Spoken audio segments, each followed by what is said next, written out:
I used this. This is not lesson 6. That was the church school lesson 6 on Sunday.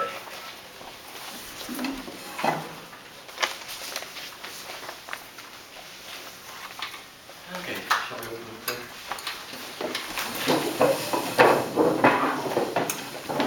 Illumine our hearts, O Master, who lovest mankind, with the pure light of thy divine knowledge, and open the eyes of our minds to the understanding of thy gospel teachings.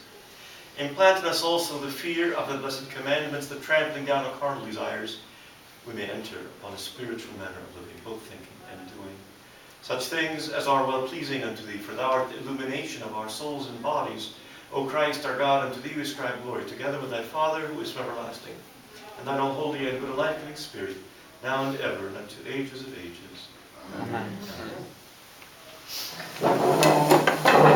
Okay. So we've been working our way the last 2 weeks in terms of revision. What is the Scriptures? What is the, in an overview fashion, how did they come about? Today, let's look specifically at the Old Testament.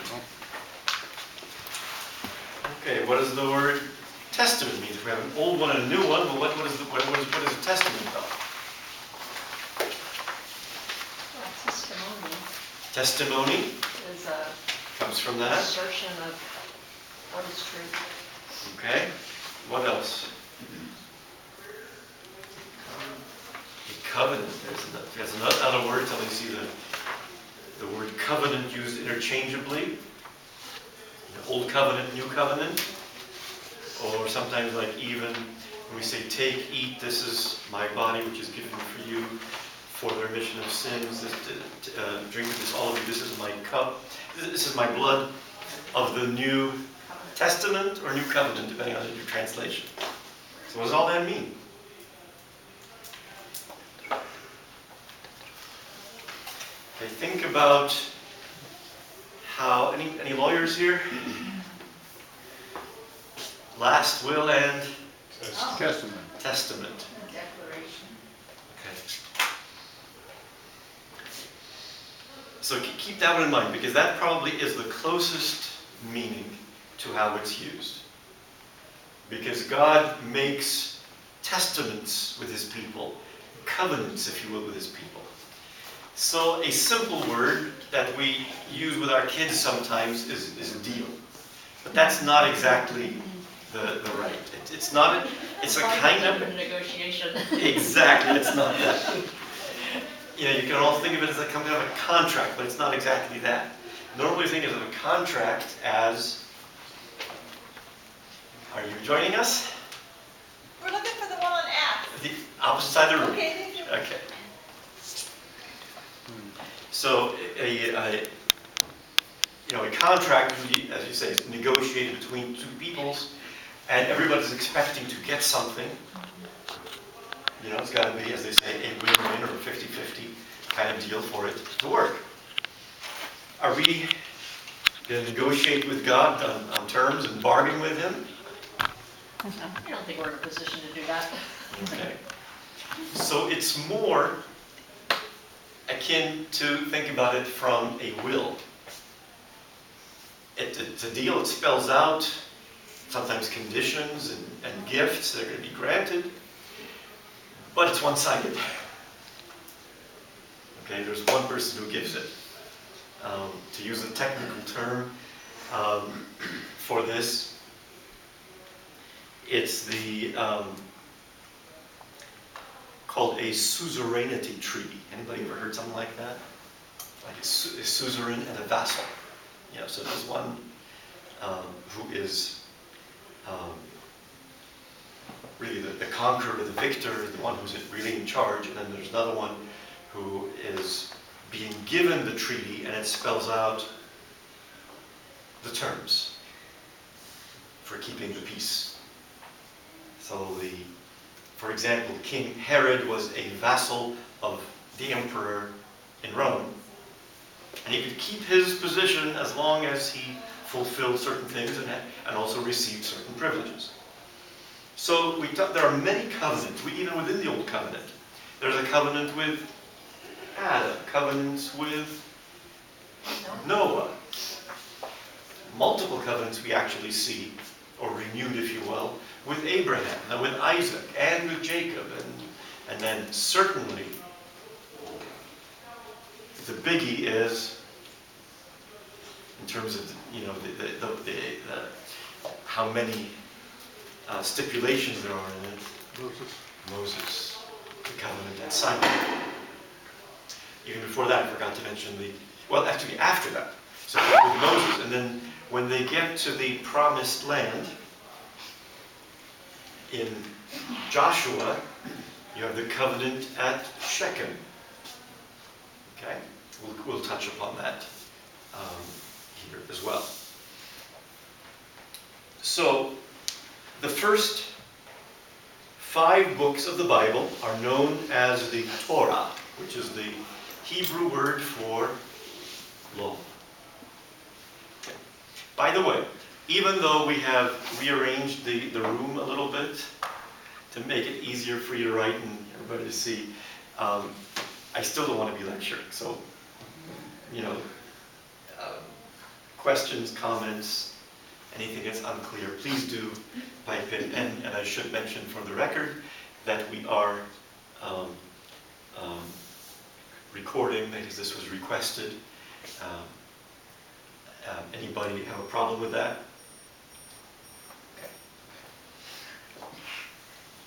If anybody has a question where you'd say stop the recording, that you don't want it on, if you would be able to do that, thank you.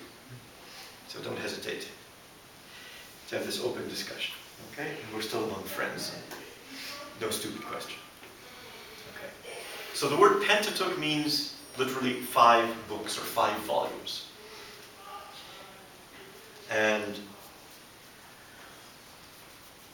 Genesis, Exodus, Leviticus, Numbers, and Deuteronomy. You want to close it? Go ahead. Okay, so Genesis through Numbers basically is the continuing story. With Genesis we start with creation. And then we get through the flood, and then the call of Abraham, and the period of what we call the patriarchs. So Abraham, Isaac, and Jacob. And Genesis ends with the death of Jacob. Exodus, what does the word Exodus mean? I should back up. What does the word Genesis mean? Beginning, creation. Beginning, or actually more like formation. Okay. And Exodus means? Going out. Right, leaving. Leaving what? What's the most important? Don't be afraid. Captivity.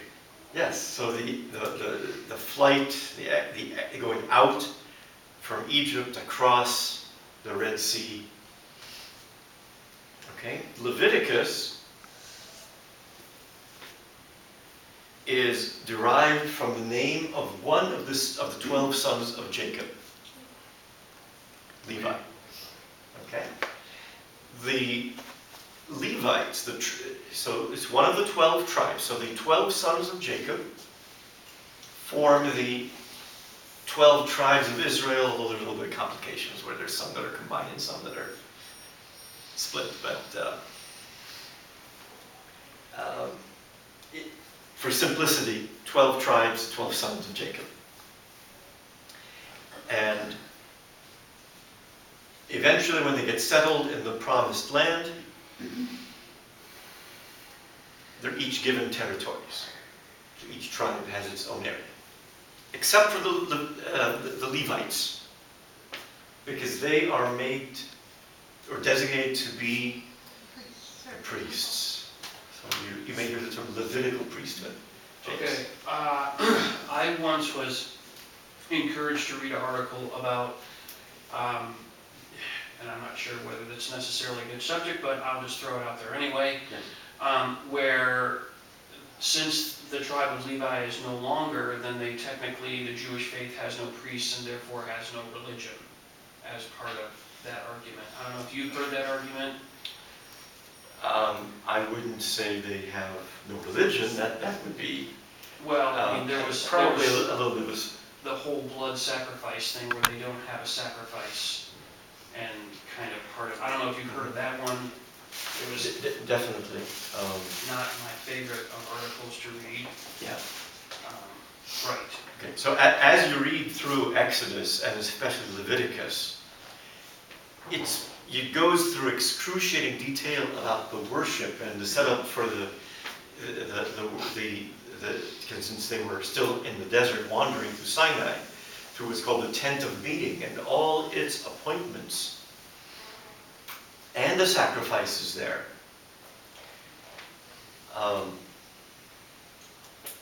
So the sacrifices were a lot. There were sacrifices in the morning, sacrifices in the evening, sacrifices for different occasions, different kinds of sacrifices. There were the sacrifices that are known as holocausts. What does that word mean? We think of it in terms of what happened during World War II, which is not Burnt. Yeah. Burnt offering. Burnt offering. Whole burnt offering, where the entire animal is completely burned on the altar. Then there's sin offerings and guilt offerings and offerings for when you have a child and offerings, for all sorts of things. But most of the sacrifices, and this has to do with not only Judaism, but even pagan worship. Okay? There was a portion of the animal that was burned on the altar. A portion of it, it's all stipulated in Leviticus. Okay? A portion of it was given to the priests so they can feed their families. And the rest of it was eaten within the temple area by the family that was offering. So they would roast it or boil it, and sometimes that's stipulated too, how to prepare it, and eaten there. It was by offering a piece and eating it there at the temple, it was understood as a kind of communion with the deity. Okay? What we get to, and this is an excellent question because it's leading to what we're doing. I'll answer it briefly here. That's why I threw it out there. Yeah, and then because it really has to do with the progression of the understanding of what we've been talking about these last couple of weeks of God self-revealing Himself. So the priesthood was from the Levites, and then was even narrower yet. Only certain ones of the priests, of the priestly family, would do certain roles. Now, skipping ahead to the time of Christ, you had the temple, you had the priesthood in Jerusalem, because it was focused on one temple only.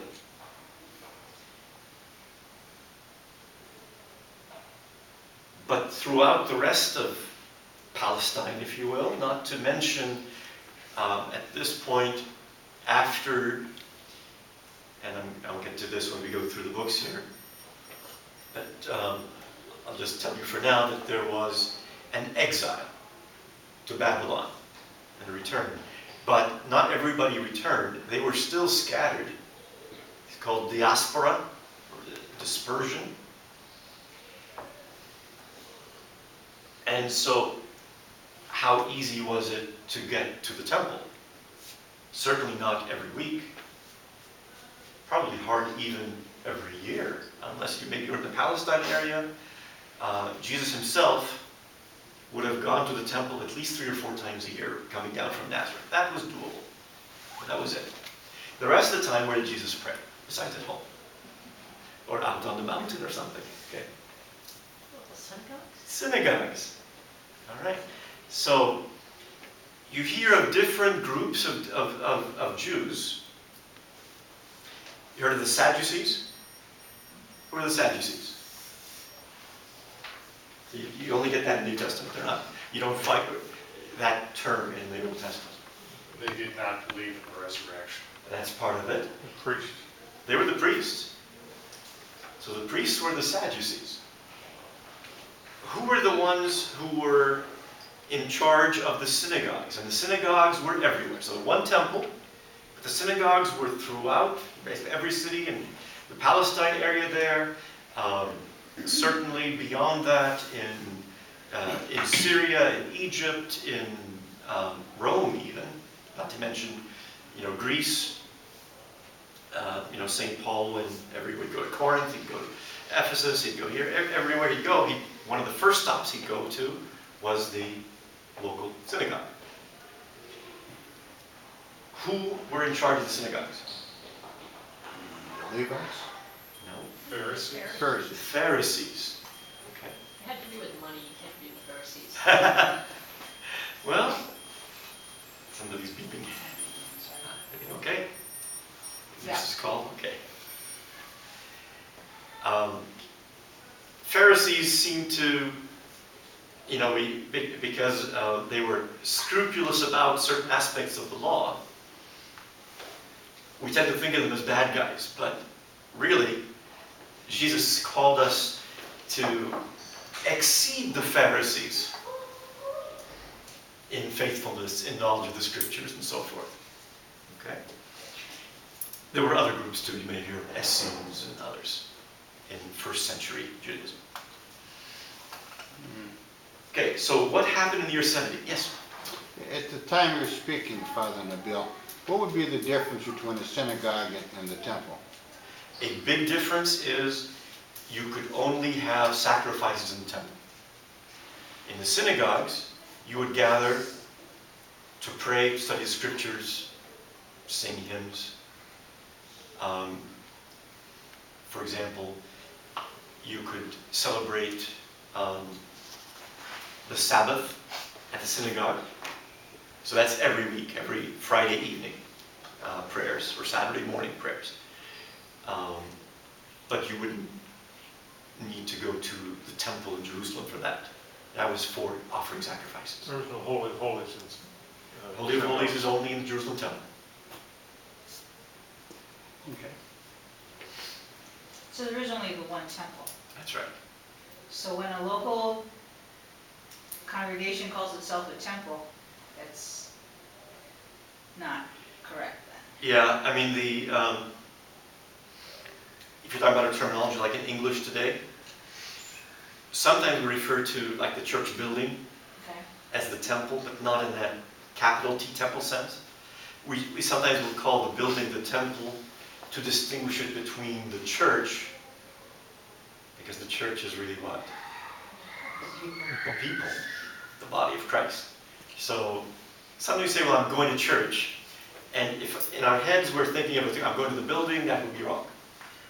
Really we're thinking, I'm going to where the church, meaning the people, are meeting.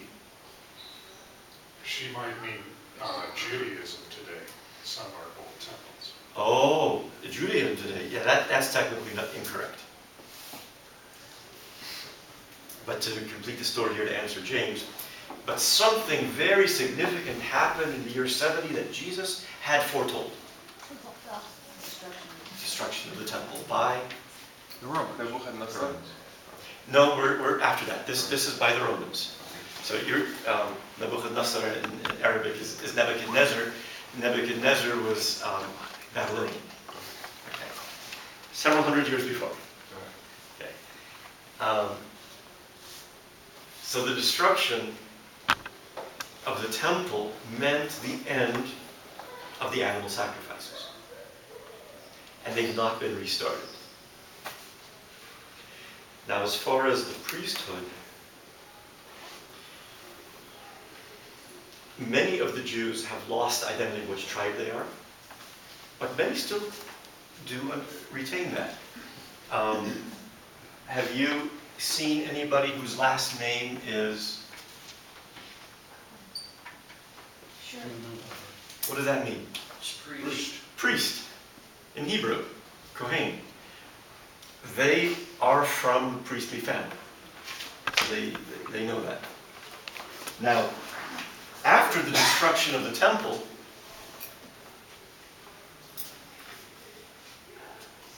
the Sadducees basically died out as a group of, say, although there's a memory of which clan, which family may have been of the priestly family. But in terms of an organized group, the only group to survive the destruction of the temple were those who weren't so tied to the temple, the Pharisees. So the rabbis were all Pharisees. So what we call rabbinic Judaism. Okay, so the rabbis were all in all the synagogues already. Every synagogue had the rabbis, meaning the learned ones, the great ones is what the word rabbi means. They're the only group in an organized fashion that survived. So all Jews today, think you have the Orthodox Jews and the Reformed and the Conservative and all of these different groups, they're all stemming from the Pharisees who had no interest in sacrifices. They have spiritualized the sense. And there are a few, but exceedingly few, in Israel who are talking about rebuilding the temple and restarting sacrifices. But the vast majority of Jews and of even rabbis, they have spiritualized the sense of sacrifice and have no interest in animals being sacrificed anymore. But there are a few who would like to see the temple rebuilt, and there's one big obstacle in the way. Do you know what? When the Romans destroyed Jerusalem, they destroyed the temple completely. There's one little tiny remnant of the temple that just witnesses to it. Basically, not a remnant, it's just simply something that witnesses to its utter destruction. The wall. The wall. There was the so-called Wailing Wall is basically the retaining wall for the foundation of the temple. But the temple itself, as you predicted, not one stone left upon another. The destruction was so thorough. So the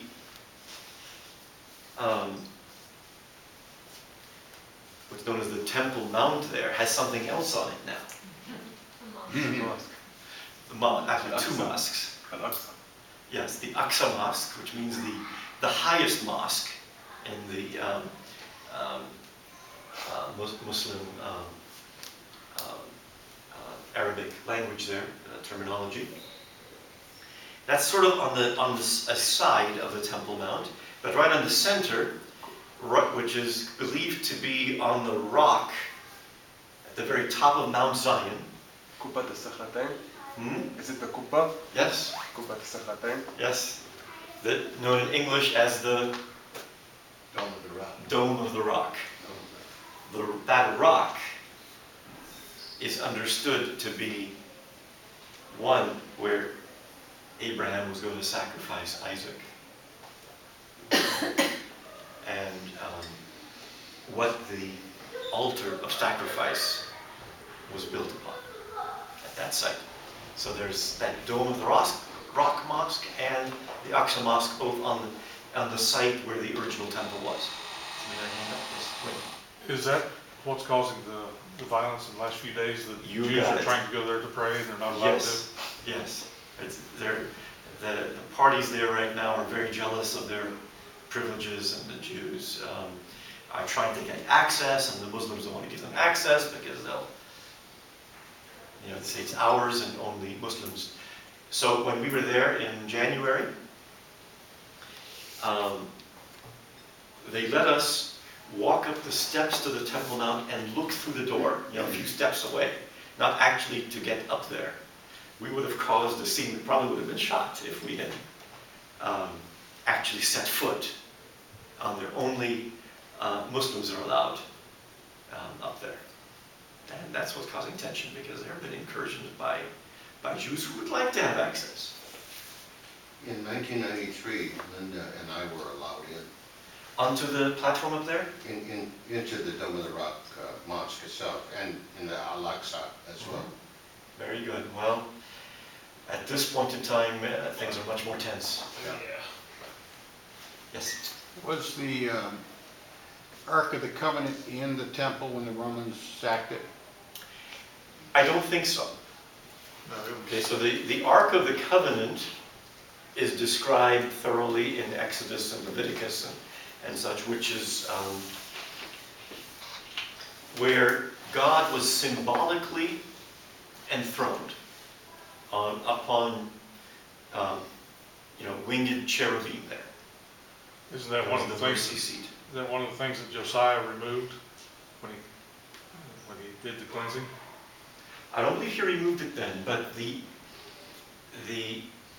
last time that the ark is mentioned is before the exile to Babylon. And the destruction of the temple by the Babylonians. That's when they hid it for Indiana Jones to find. That's where what? That's where they hid it for Indiana Jones. For Indiana Jones.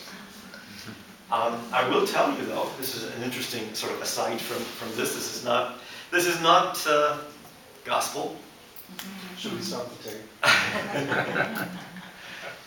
There is a tradition among the Ethiopian Orthodox that the ark was taken for safekeeping to Ethiopia, the holy city of Aksum. They believe it is there, and it's guarded very closely, and the altar of every Ethiopian Orthodox church has a little replica of the ark. It's very profound sense in there, and there's even some Discovery Channel documentaries, if you may have seen, on this, and there's some very interesting information there, curious.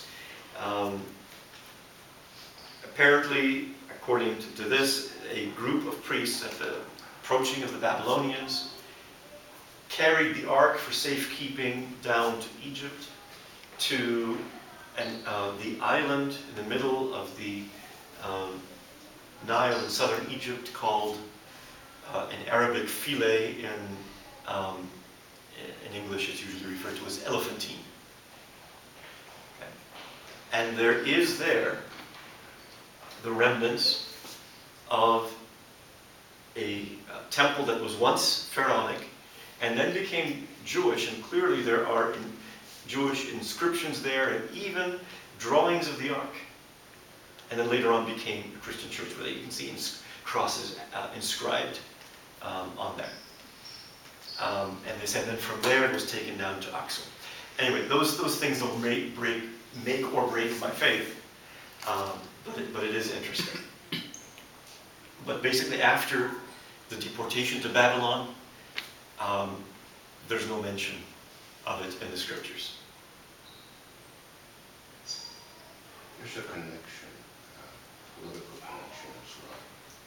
The last emperor of Ethiopia, Haile Selassie, wore a ring with a lion on it. He considered himself the Lion of Judah. Yes. In a direct succession back to Sheba. Sheba and Solomon. Yes. Yeah, the Ethiopians all consider themselves descendants of Solomon and Sheba. So anyway, there's your trivia for the evening. Obviously, we're not going to be able to go through all the books one by one, but Deuteronomy, as the name implies from the Latin there, means the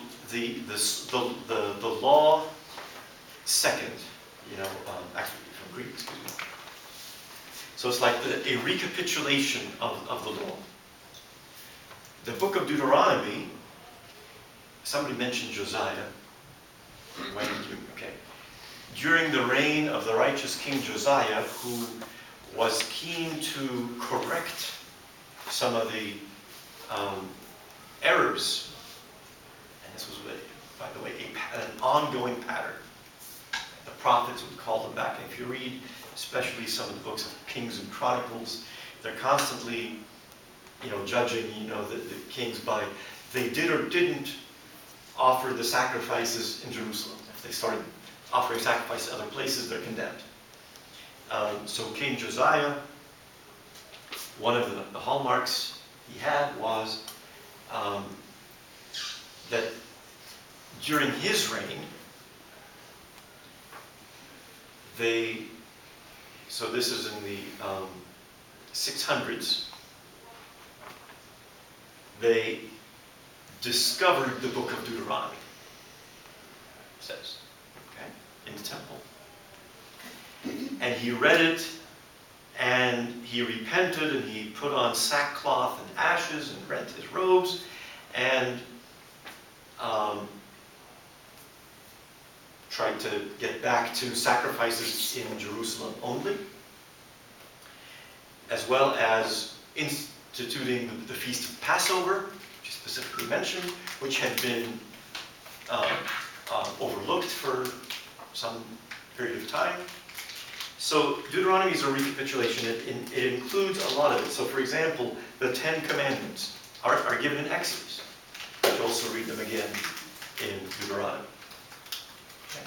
And then of course Deuteronomy ends with the death of Moses.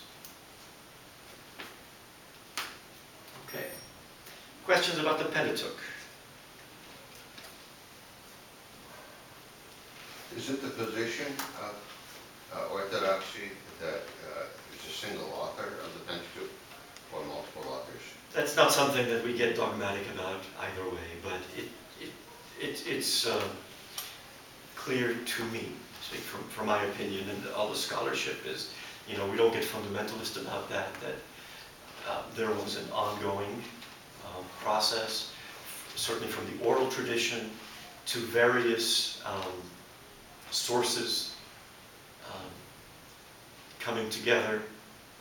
I know one of my professors at seminary, he kept saying this over and over. He was convinced that there was a final editing hand for everything after the exile.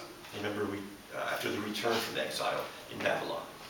And if you remember, we talked about this last week. For the Jews, this is not corruption. So the first thing that we might think is that somebody's changing it. It's corruption. But no, for the Jews who had this sense, well, we're still waiting for the Messiah. We have all these prophets who are revealing to us, and we're learning more and more about God all the time. For them, it was a natural thing that as they would understand more and reflect upon it, they would go back and edit to conform with the ongoing self-revelation of God. Okay? For us as Christians, we don't do that because we've had the last word already, Jesus Christ.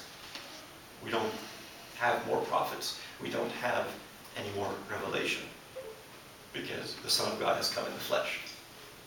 But for the Jews, that was a natural kind of thing. It's true, isn't it, that even the final Hebrew canon didn't happen until after the coming of Jesus. That's right. I hold that thought because I want to get to it, so don't let me forget. Okay.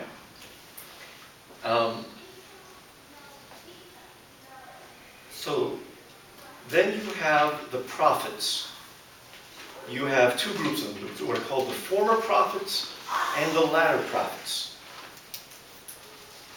The former prophets we don't usually think of as prophets. We have Judges, Joshua, Samuel, and Kings. Okay, but that's what they're called in the Hebrew Bible, if you will. That's part of the prophets. Okay. Joshua was the successor to Moses. Moses led the people out of Egypt through 40 years in the wilderness, and then he died there on the east side of the Jordan on Mount Nebo, overlooking the promised land, but never was able to enter. His successor then, Joshua, was the one who led the people across the Jordan, which is another Exodus, if you will. It's another very important crossing of the water. And then into Jericho. Heard about the walls of Jericho came tumbling down. Okay. And then the whole conquest of Canaan. So just to give you a time reference here, this is about 1200 BC. And then you had a period of the judges. They were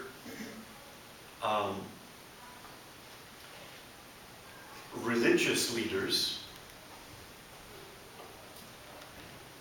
who would also be able to rule the people. Okay, and of course within the structure of the various tribes. But then the people asked for a king. And then you have the first king being Samuel, and David, Solomon. And then it's split into two. The first king being Saul. What did I say? Samuel. Samuel, I'm sorry, Saul. Samuel was the last of the judges. What I mean, not what I say. Thanks for catching me. Okay, so Saul, and which means asked for. David, Solomon, and then after Solomon, two of Solomon's sons ended up not agreeing and they split the kingdom. So then you had two. You had the northern kingdom known as Israel, the southern kingdom, Judah. And some tribes were in the north, some of them were in the south. The capital of the north was Samaria. Okay. Bethel, yes, is there too. Okay. The capital of the south being Jerusalem. Okay. The north was generally considered to be less faithful. All right. Is that in the same sense as the Samaritans were considered in Jesus' time? Or Okay. did it become that way? That is a little bit different. Okay. Okay, so now we have two different kingdoms, right? Israel and Judah. The northern kingdom was conquered in 722 BC by the Assyrians. And they were taken away. This was a standard kind of thing in the Old Testament time period, where in order to demoralize the people, to make them less likely to revolt, against the invading, occupying power, they would actually deport most of the people. So the northern kingdom was deported most of the people to Assyria,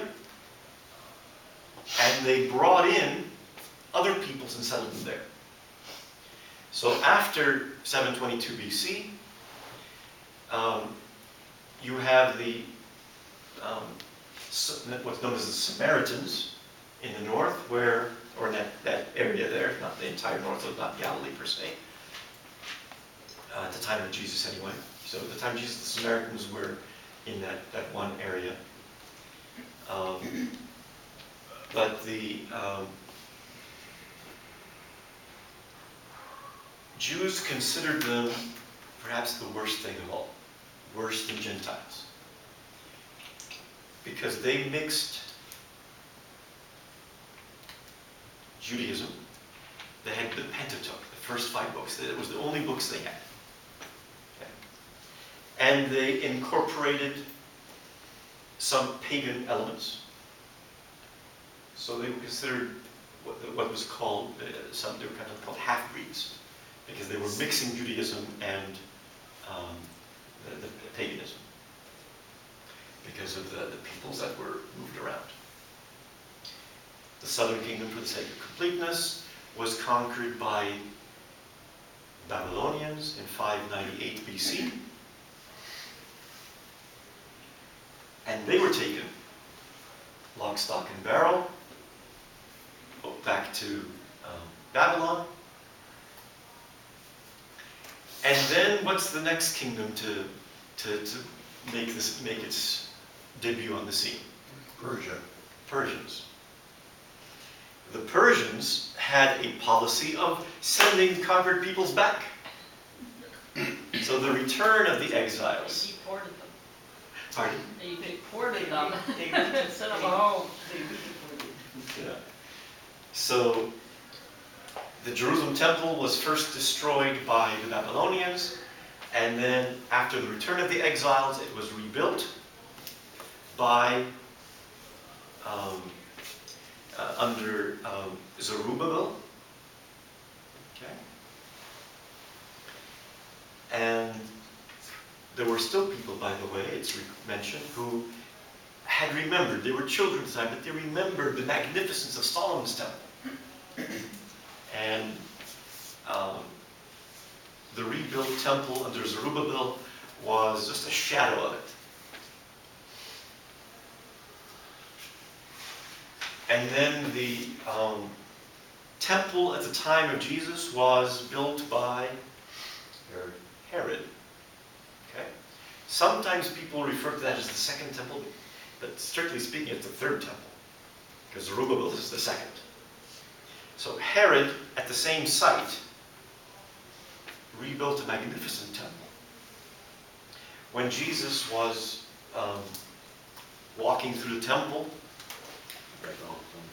and it was pointed out, that this, what do you mean, destroy this temple that will build up in 2 days? He said, it's how can you do that in 3 days? It's been under construction for 40 years and it's still not done yet.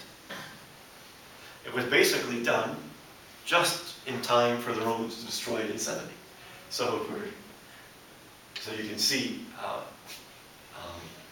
what an undertaking it was in size and magnificence. Perhaps even exceeding Solomon's. Okay, but let's take a look at a few things here. So,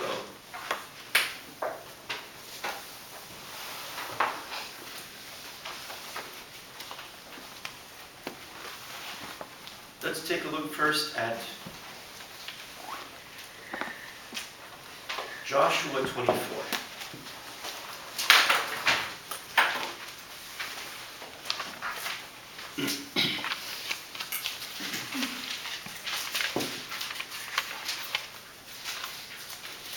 Okay, so we've got the outline here. We have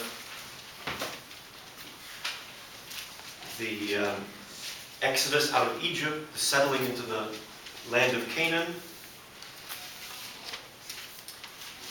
Then Joshua gathered all the tribes of Israel to Shechem, which is in the north, and summoned the elders, the heads, the judges, and the officers of Israel, and they presented themselves before God. And Joshua said to all the people, "Thus says the Lord, the God of Israel, your fathers lived of old beyond the Euphrates, Terah, the father of Abraham and of Nahor." Note this. "And they served other gods." Because remember, God revealed himself as